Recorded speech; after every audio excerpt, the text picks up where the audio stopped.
You've been a watchman at this black site for longer than you can remember.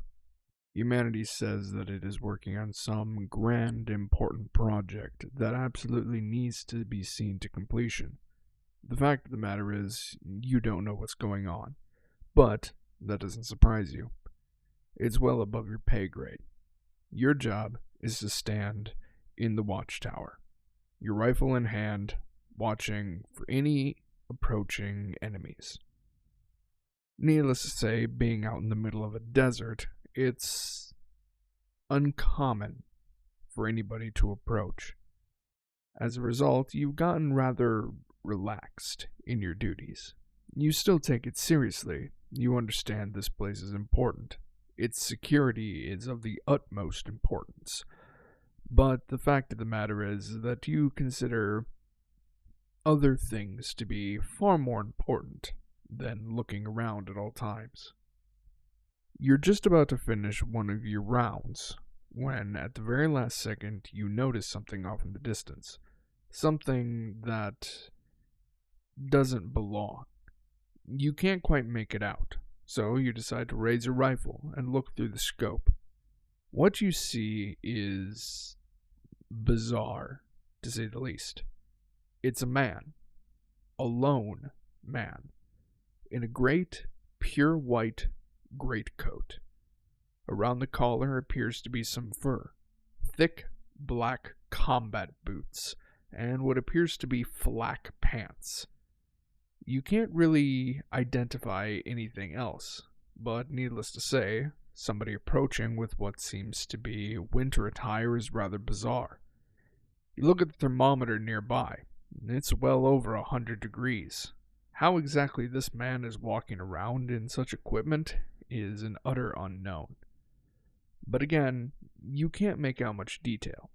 You decide to keep tabs on him and wait for him to approach closer. Eventually time passes and you can glean some more detail. He appears to be wearing glasses. Not only this, but his hair is a ash gray color. As he continues to approach, you consider him to be more of an anomaly or an oddity. Needless to say, you're not particularly concerned. You certainly don't need to raise the alarm on this individual. Finally, he gets close enough that you notice a detail that you're astonished you didn't notice before. He's walking through the sand, but he isn't sinking into it. Rather, the oddity itself is the fact that there is ice all around him. Once again, you check the thermometer. It's still well over 100 degrees. How is ice forming beneath his feet? It forms and then quickly evaporates behind him. As he gets closer and closer, you decide that perhaps this isn't worthy of a full alarm, but the silent alarm is certainly more useful in this situation. You decide that your superior needs to be notified, and you turn around and start walking towards the two buttons on the opposite wall. That's when it happens. Suddenly, you can't see anything. Well, you can see something, but that something is whiteness.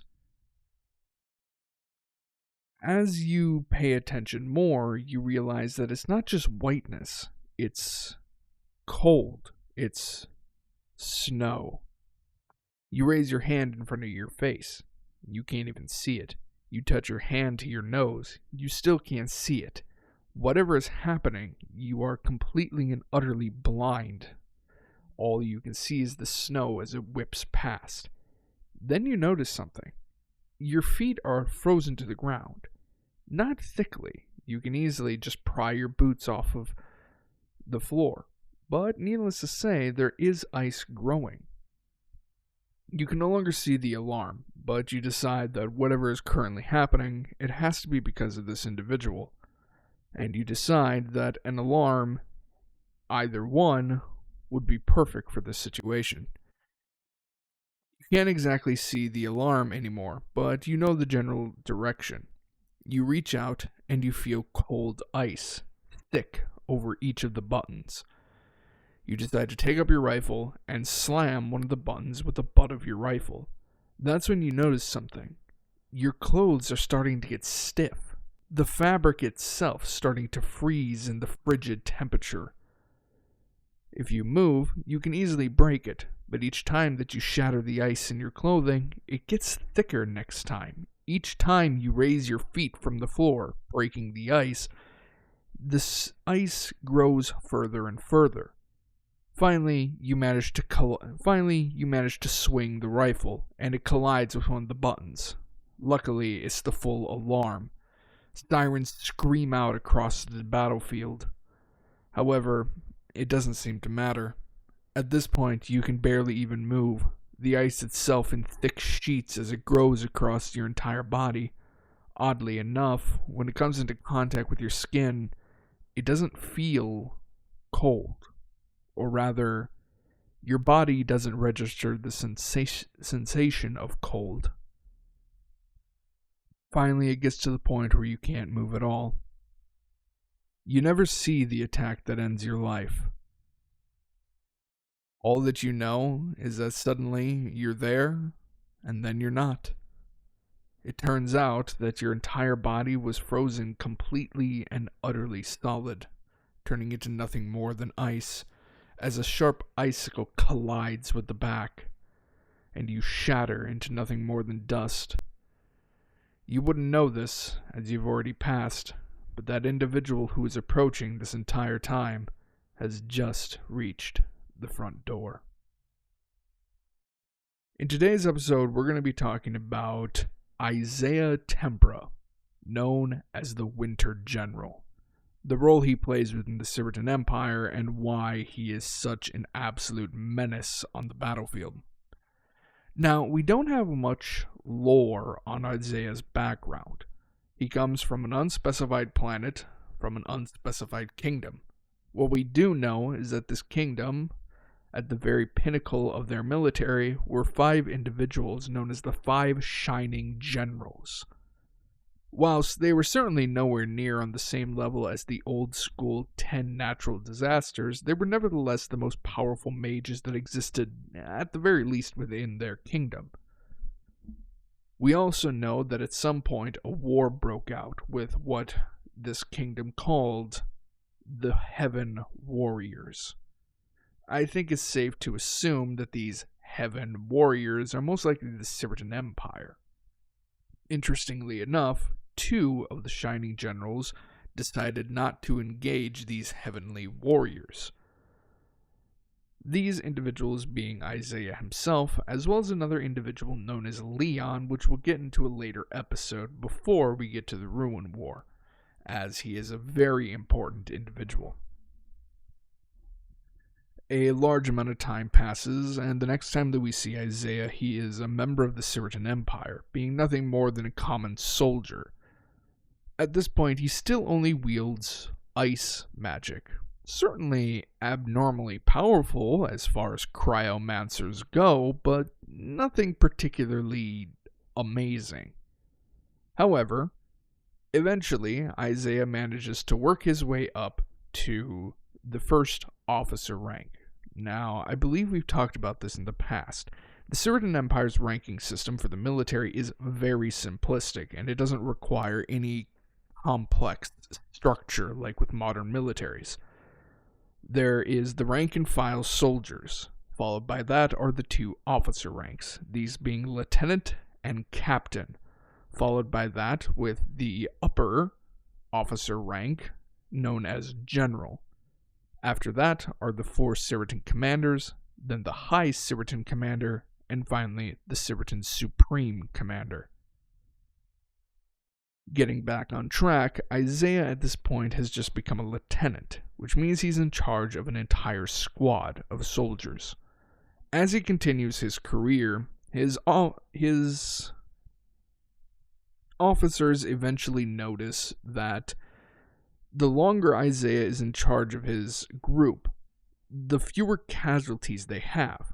Well, that should be expected. He's slowly growing into a leadership role. However, eventually it starts to reach the point where there are fewer and fewer injuries, to the point where Izaiah's squad is having overwhelming victories on almost any battlefield he's deployed to. Now, his superiors aren't particularly impressed by this. This is largely due to the fact that back during this Pacific Siritan Empire, the Siritans weren't particularly fond of other species. It was either pure-blooded Siritans, or you were essentially just something that was usually below notice. And Izaiah himself, we later find out, is pure-blooded human. Needless to say, his superiors aren't particularly impressed. However, the general that is in charge of his specific area of the military eventually takes notice of his service record and starts asking questions. Well, eventually Izaiah's captain spills the beans, so to speak, and the general finds out about his continued incredible record. He is eventually promoted to the rank of captain, which means at this point he has an entire platoon worth of soldiers. Once again, the same thing happens. He has a relatively average casualty and injury ratio, but eventually there's almost no casualties and no injuries, eventually getting to the point where once again he's having flawless, overwhelming victories. Needless to say, this starts to turn a lot of heads, and once again there was a lot of, bigotry, I suppose, over the fact that he is a human and that a human is outperforming the majority of Siritan officers. Eventually, however, this catches the attention of the Siritan Supreme Commander, and he starts to investigate this Izaiah individual. Now, it's around this time that Izaiah's magic is really starting to kick off, and he finally has his magic evolve into what is now known as the unique magic, Winter Magic. Within the Siritan Empire, if you're given an official title sanctioned by the Siritan Empire, that means you're somebody, and you're somebody important. This isn't just given out to just anybody. To have an official, recognized title means that you have either done something incredible for the Siritan Empire, or you're a person of such importance that it's honestly insulting to not be given a title. It's around this time that Izaiah is given his very first title, known as the Winter General, as at this point he was promoted to the rank of General. His magic was winter magic, and he was an absolute nightmare on the battlefield. Once again, just like when he became a captain, the same thing occurred. He started out with an average casualty and injury ratio, but eventually it got to the point of being flawless. Needless to say, this caught the attention of the Siritan Supreme Commander, and he started to do even more research on Izaiah, and he discovered something. The reason why Izaiah was performing so well was because of the strategies and plans that he was creating. You see, it's not too uncommon for high-ranking officials within the Siritan Empire to have to use various different tactics when on the battlefield. After all, that's just the nature of war. However, Izaiah's tactics were almost to a neurotic level. What I mean by that is, Izaiah was creating plans and contingencies for situations that, in all honesty, would probably never actually occur. Creating plans around people who either spectacularly underperform or spectacularly overperform. Having so many multiple different ways of carrying out his mission objective to the point where it honestly started to concern some of his fellow generals, due to the fact that he was spending more time creating these plans and strategies, which almost every single time panned out to be an overwhelming victory, and almost never actually getting onto the battlefield himself.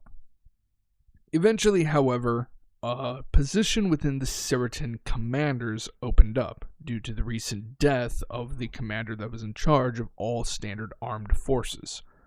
It was at this point that the Supreme Commander decided that he was going to gamble, and he officially promoted Izaiah Tempra to Siritan Commander.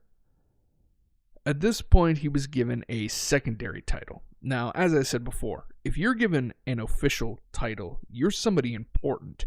If you're given multiple titles, you are somebody that is beyond important. You are essentially above the exemplars within the Siritan Empire, as that's essentially the type of people that are given titles. These are the exemplars, the individuals who truly stand out and have significant importance to the Siritan Empire. Not only this, but in accordance with his new title, he was also given a unique rank within the Siritan Empire known as the Siritan Strategist. It was at this point that Izaiah's new role, along with his title, which happened to be the same thing, was that any major battlefield or any major event that was going to occur for the Siritan Empire would get Izaiah's official and full attention to create any plans and strategies in order to guarantee success in the operation. And, true to how he's been doing things so far, Izaiah created plans, strategies, and tactics that would oftentimes cause overwhelming victories. Now, keep in mind, when you're a lieutenant, you're in charge of a squad. When you're a captain, you're in charge of an entire battalion. When you are a general, you're in charge of a fairly large portion of the overall military assets within the Siritan Royal Army. When you're the Siritan commander that's in charge of the Siritan Royal Army, you have access to all soldiers, which means you can mount major military offensives with the Siritan Royal Army on its own. Needless to say, with this many individuals at play, no matter how carefully planned out your plans are, there are eventually going to be casualties. There are eventually going to be injuries. However, with Izaiah in this position, every single battlefield that would normally see an absurd level of attrition or deaths as a result of the battle just going through its course, whenever Izaiah was in charge of it, casualties and injuries reached all-time lows. Almost every single operation, every single sortie, every single possible thing that was going on in this battle was a resounding success. In fact, it's got to be so much that Izaiah actually received recognition from the Siritan Emperor and was awarded one of the Siritan Empire's highest honors, known as the Celestine Star. This is essentially equivalent to the Medal of Honor for the United States. It's one of the highest medals any individual within the Siritan Empire is capable of getting. Not only this, but Izaiah didn't just get one of these stars. He didn't just get two. Izaiah, as of the current moment of the lore, has nearly 45 of these stars. Any individual within the Siritan Empire would be lucky if they ever got one Celestine Star. This truly goes to show just how exceptional Izaiah is. But of course, we're not just here to talk about his career. We're also here to talk about his overall magic, because he's an absolute menace on the battlefield. He may not be as hyper-destructive as, say, Duran or Raymond, and be able to pump out nearly as much power as them, but he's certainly capable of controlling an entire battlefield on his own and providing an overwhelming advantage. Izaiah's magic, as we've stated, is winter magic. And it's... how should I best describe this? It's basically... think of any normal ice magic, whatever you would consider to be ice magic, and then spike it. So basically, like, for normal ice magic, you might be able to conjure an icicle and shoot it at your enemy. You may be able to create a snowstorm that cools everything in the area and naturally just causes the normal problems a snowstorm would have. You may even be able to lower the ambient temperature around you as a result of being an ice mage. But it's not particularly impressive. Now compare this to something like winter magic. That simple icicle that you can conjure and then fire at your enemy is now an ice lance, and Izaiah can easily make nearly 8 of them at once. Now, this is something that we've talked about before, and this is multicasting. Basically, multicasting is casting the exact same spell or multiple different spells all at once. This is insanely difficult to do, even for members of the Siritan Calamities who quite literally dedicate themselves to magic basically 24/7. To pull off a multicast, even just a double cast, is incredibly difficult. With this Ice Lance, Izaiah is capable of going up to an 8 cast. 8 of these individual spells, granted they're all the same, which makes it significantly easier to do it, but still insanely hard. That snowstorm that we talked about is now an ability known as High Froth Whiteout. And I'll get into some of these spells later on. Actually, we might as well just do it right now. Ice Lance is exactly like it sounds. It's a giant, basically, ice javelin that is fired at sonic speeds, basically the speed of a bullet. And it kind of does what you would expect a giant shard of ice moving at the speed of a bullet would do. It can easily punch through a human body, as gruesome as that is, and it might even be able to do some damage to armor. Depending on the thickness and material of the armor, it may even just outright penetrate right through. Now, that sounds insane. We're talking about ice here. However, we're not talking about normal ice here. This isn't because of natural cold temperature water crystallizing. This is magical ice. So naturally it has way more durability because it is magic. It has extra properties that it can do, but at the end of the day, it's basically just a giant javelin of ice that he's capable of casting multiple at once and just launching at the enemy. Not particularly impressive or flashy, but certainly gets the job done. Not only this, but Izaiah is wickedly accurate with these. Even somebody like Duran, who by far has experimented and grown his magic more than anybody, there's still some inaccuracy there. He's still not going to hit pinpoint accurate where he wants, despite his sheer level of control and precision with his magic. Izaiah, on the other hand, is like a goddamn sniper with these things. He can launch out all 8. Each of them is a dead headshot. But again, not particularly impressive. So let's go on to the other one that I alluded to, High Froth Whiteout. Now, High Froth Whiteout is actually the spell that we heard in that little story at the beginning. It is true, utter whiteout conditions. You cannot see anything. You can literally touch the palm of your hand to your nose, and you cannot see your hand. It is total whiteout condition. There is absolutely nothing that you can see. Interestingly enough, despite the fact that you can feel the cold weather on the surface of your skin, your body temperature never drops, and you don't actually start to feel cold.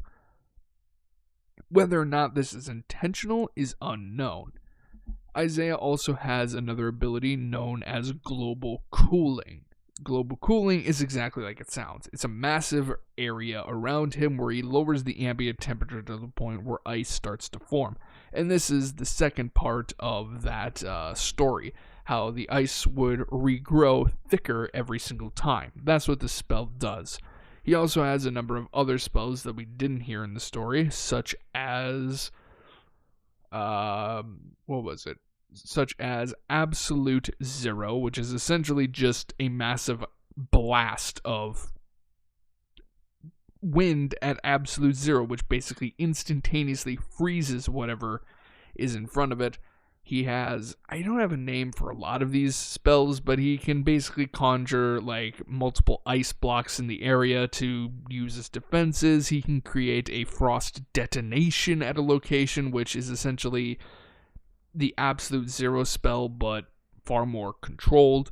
Some of his most famous and lethal spells include a spell known as Absolute Critical, which is a massive fuck-off Statue of Liberty-sized spear of ice that appears in the sky above the cloud cover as it slowly sinks through the clouds before instantaneously impaling the target. It moves so damn fast that even moving beyond the speed of light, you cannot perceive this thing moving. It just instantaneously collides with whatever it touches, also instantaneously freezing it and everything at the impact site. Perhaps one of the most powerful spells he has access to is a spell known as the Arctic Lance. Now, this spell is a bit interesting, as an important detail about Izaiah is the fact that Izaiah doesn't have arms. Now, that sounds incredibly weird. Why does he not have arms? Well, it's because of Arctic Lance. He did fix the issue, using an incredibly potent form of winter magic to quite literally make ice arms made of solid ice that then have special properties that basically make them indistinguishable from normal skin, other than the fact that they are ice cold when you touch them. That being said, they still have total feeling in them. If he touches something hot with his hand won't melt, but he'll feel a burning sensation. He'll have that natural reaction of pull your hand away. He can feel cold on his hands and arms. And most importantly and interestingly is the fact that he has pain receptors in his arms and hands, despite them being made of essentially solid ice. Arctic Lance is essentially taking the very concept of winter and Arctic winds and taking it all together and then lashing it out in a massive, basically conal explosion of hyper cold wind and snow. And as a result, this actually causes his hands to no longer look like skin and just turn pure frost white. And the unfortunate thing about this spell is that every single time he uses it, let's actually swap to a new photo. Every single time he uses it, those hands and arms, which have pain receptors in them but are still made of ice, they shatter as a result of this, and the pain that he experiences is completely and utterly debilitating. However, it's one of the only winter spells that Izaiah has at his disposal that can actually freeze the environment around Duran. Now, just think about that for a second. Duran is capable of raising the ambient temperature around him to theoretical limitless levels. He's capable of raising the ambient temperature around his body to, let's just throw out a random number, 15 trillion degrees Fahrenheit. Duran can do that. Arctic Lance is capable of freezing pretty much any extreme temperatures Duran has around him, which truly goes to show just how insane this spell is. Now, interestingly out of all certain calamities, which Izaiah isn't actually a calamity, when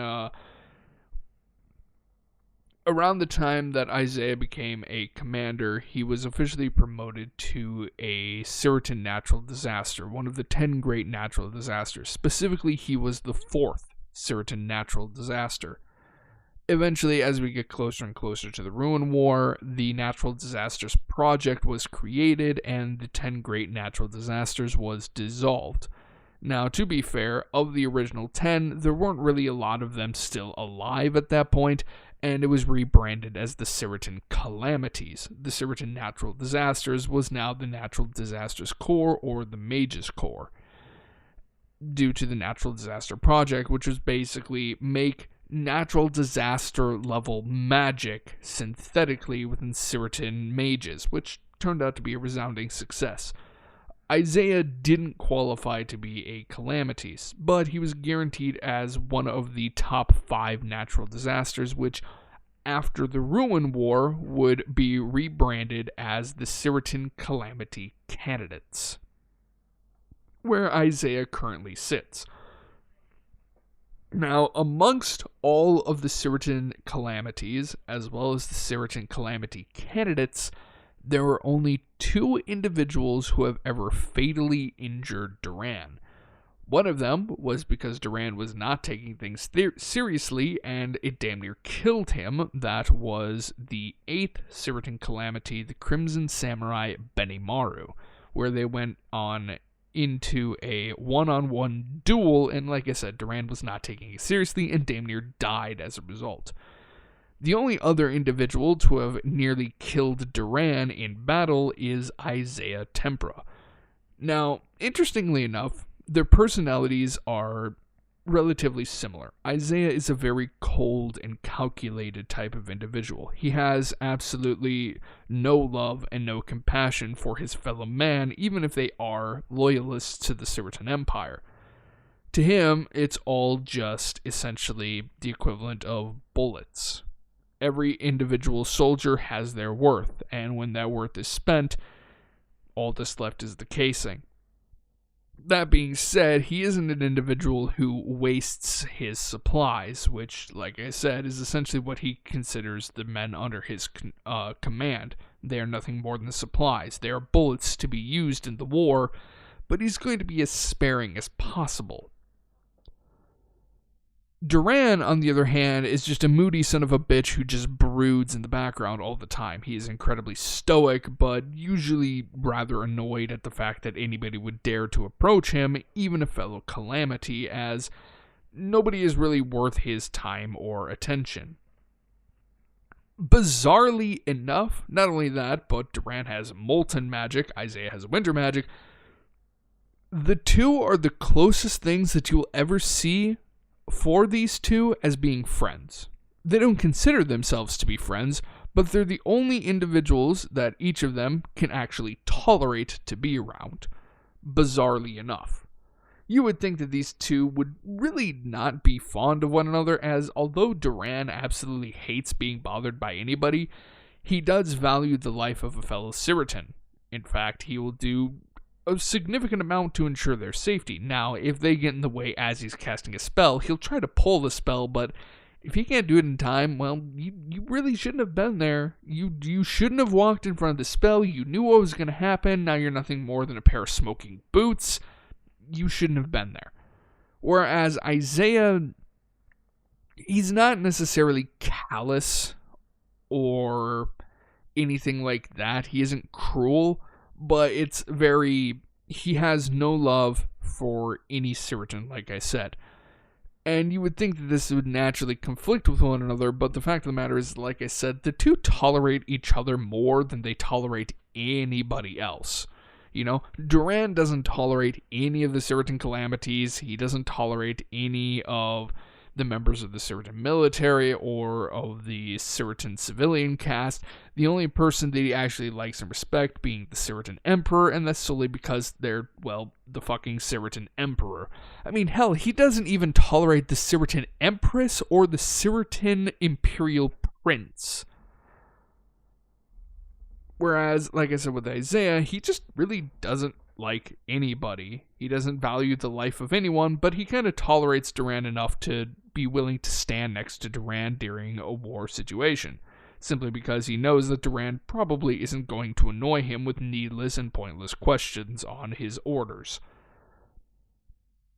As a result, the two are essentially like buddies without being friends type of situation, which is utterly bizarre.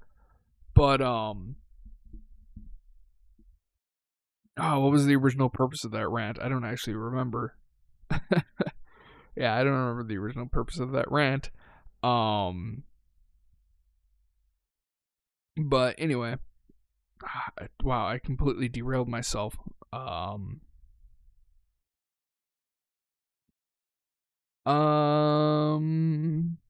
We were just talking about the Arctic. Oh, that's right. Okay.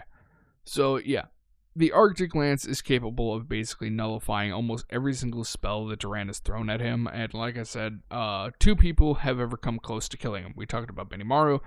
The situation with Izaiah was Duran was actually serious when he was fighting Izaiah, and he was absolutely bodying Izaiah. No matter what strategy, no matter what tactic, no matter what plan Izaiah tried to put forward to give himself some sort of advantage, Duran would literally just overpower it with the sheer force of his magic and the fact that he wields molten magic. Izaiah was completely on the back foot. He was getting to the point where he was getting ready to concede a loss, or to concede victory to Duran, simply because there was literally nothing that he could do, but he had one last gambit. He basically made a show of being defeated, but was still very obviously ready to fight, and obviously preparing a spell. Duran, for whatever reason, decided that this was the end of the battle, despite clearly seeing Izaiah casting a spell, and decided to lower all of his defenses. He was still taking the situation seriously, after all. It was essentially Duran fucking around while Izaiah was trying to kill him type of situation.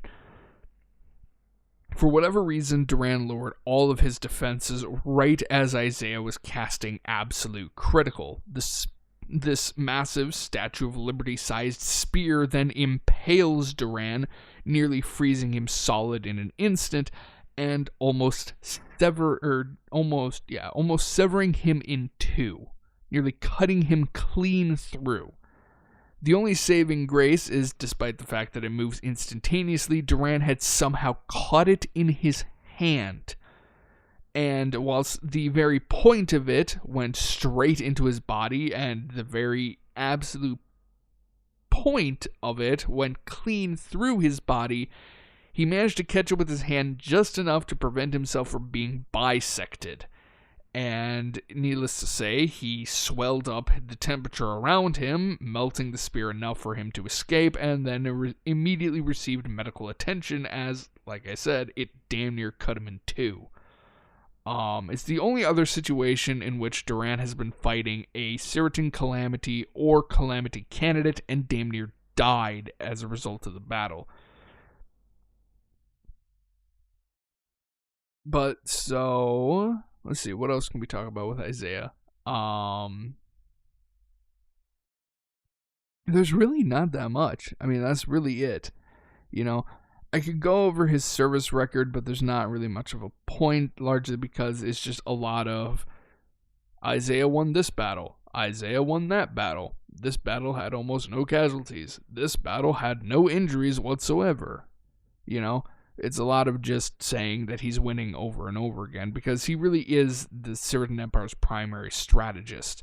If there's any type of situation in which requires hard tactics and strategies, they immediately go to Izaiah, because the man knows what he's doing. He can craft a plan or a strategy around even major wars that could engulf entire galaxies or even universes, and make plans that, while still taking into account of certain individuals spectacularly underperforming and overperforming, he can still make strategies and plans that will make these massive climactic wars still come out as a success. Now, depending on how much is sacrificed in order to get that success varies depending on just how large of a battlefield. Typically, when it comes to Izaiah, the smaller the battlefield, the more advantageous it's going to be. Like, the fewer casualties, the fewer injuries, the more of an overwhelming victory. The bigger the battlefield, the more he struggles, simply because you can't know everything. Because there's an interesting thing about Izaiah. I'm actually remembering this now. There were multiple people that were trying to figure out, why is Izaiah such an incredible strategist? Is it just because of his mind? That's just how his mind works? Or is there something else going on here? They actually found something out that even Izaiah didn't know about. Izaiah was born with a trait, specifically the trait known as Seer. Now, Seer is a very, very interesting trait. It has the potential for being overpowered, but it never can be overpowered. It allows the holder of the seer trait to see multiple different futures and the events that take place in said futures. However, it's never guaranteed that the future you're going to see is the one that is where you have a victory. In fact, the majority of the time, it shows you futures where you fail in whatever your overall objective is. And this can be something from, it shows a very tight cluster of futures that have very minimal differences, and each one is a failure, or it can be a massive spectrum of various different types of situations and events that occur within your primary objective, and each one fails. Every once in a blue moon, you'll see the future that will give you success, and so long as you follow it to the letter, you'll get success every time. And what Izaiah does is that he takes into account each of these failed situations and omits whatever causes them to be a failure. There's usually one event or there are multiple events that result in an overall failure, and as a result, he takes all of these little details that eventually lead to the failure and tries to make plans around them to ensure that these exact situations don't occur. Because like I said, it's very rare that he actually sees a future that is successful and then can follow that. And even then, the important thing about the seer trait is that it's never set in stone.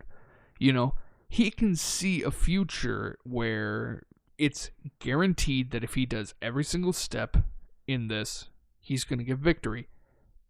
But the fact of the matter is that it's not guaranteed that things are going to go down this way.